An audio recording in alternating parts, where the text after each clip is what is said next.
Guys, dumating na ang hinihintay kong parcel. Para din ito sa aking paninda. Pang pancake siya pero pwede siyang pang flying saucer. So ayan, makakapagtinda na ulit ako. Kasi dati may ginagamit na ako pero nasira. Bumagsak kasi yun. Tapos nasira na siya, naghiwalay. So hindi ko na siya pwedeng gamitin kasi yung mga spring nun sira-sira na. So ayan, nag-order ako ng panibago sa Lazada.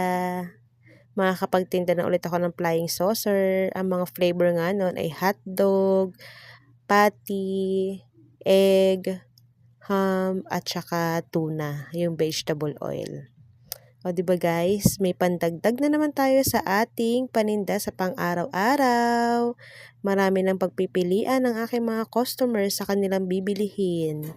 Meron tayong kutkutin, meron tayong, ayan, pang flying saucer, at meron din tayong siomai. O, diba guys, unti-unti ang ating paninda ay nadadagdagan na. So, yun lang guys. Thank you for watching. Sana ay nagustuhan ninyo. Maraming salamat.